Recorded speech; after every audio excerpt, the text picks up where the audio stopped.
attack. It's not a kinetic attack usually. It's a political attack.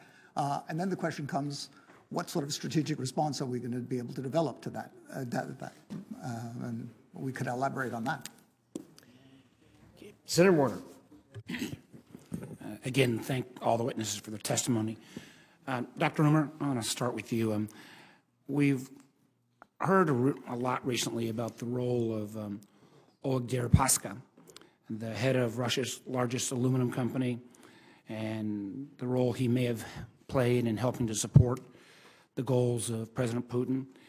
Can you characterize Mr. Deripaska's role in this area? And then more broadly, are there any of the oligarchs in Russia, at least those not in exile, that aren't somehow caught up in the Kremlin's foreign policy activities? Are there any of them that are truly independent?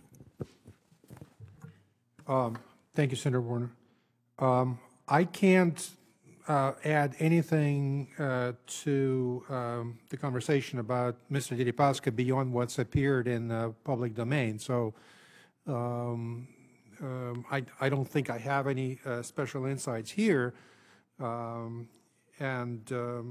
You know, I feed off the same reporting that's appeared in the papers. I would be careful to describe all Russian oligarchs and oligarch itself as a fairly ill-defined term. There's sort of a handful of some of those prominent ones, but it's a much bigger class of major Russian businessmen. I would be reluctant to describe them all as, you know, tools of the Kremlin. Obviously, Russian businessmen who do business in Russia have to be mindful of Kremlin political preferences, and the Kremlin has considerable influence over them. But I can't speak from concrete information about them being, you know, directly instruments of the Kremlin foreign policy. That's not something that I have evidence to back up. So I think I'll stop at that. Okay. Mr. Watts, one of the things that your testimony, I've been talking a lot about the use of the internet trolls and their ability to then exponentially gain more power through creating these botnets.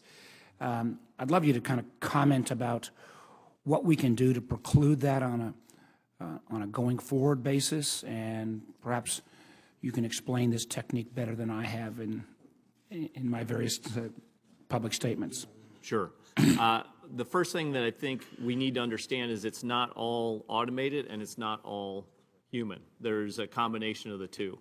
So you have a series of humans that work in their psychological warfare groups that command both bots at the same time. And I like to, as an analogy, you can look at it like artillery. So you have someone who's engaging with you as an individual, and at the same time they can launch a bot to amplify that story forward.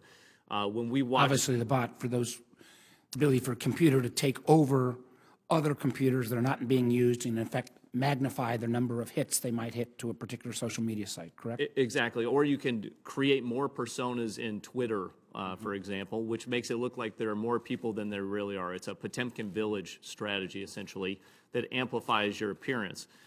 So what they do is they launch those simultaneously as they begin the engagement or push of false news stories, usually from RT and Sputnik News.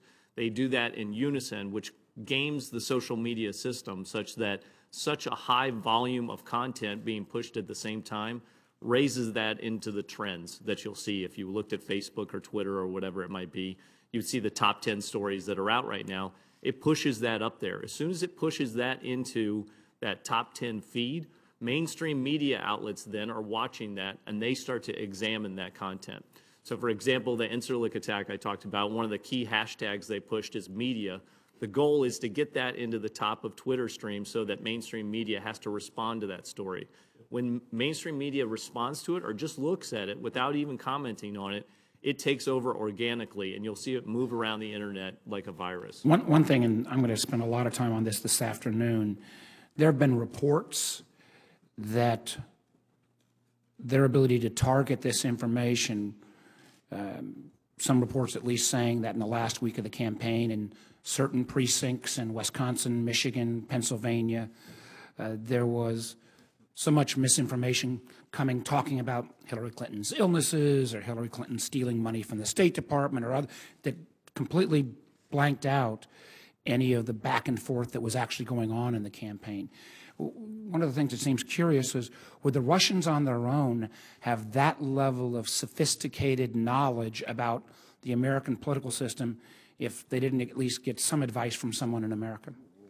Yes, I know this from working on influence campaigns in the counterterrorism context. If you do an appropriate target audience analysis on social media, you can actually identify an audience in a foreign country or in the United States, parse out all of their preferences. Part of the reason those bios had conservative, Christian, America, all those terms in it is those are the most common ones. If you inhale all the accounts of people in Wisconsin, you identify the most common terms in it. You just recreate accounts that look exactly like people from Wisconsin.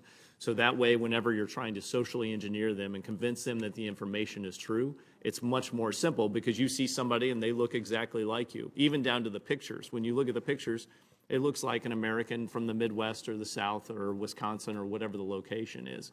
And they will change those. They can reprogram them. Where they tend to show their hand is, the problem is once they build an audience, they don't want to get rid of it. So you'll see them build an audience and try and influence one segment, let's say, of the English-speaking media, and then they will reprogram it to try and influence a different story.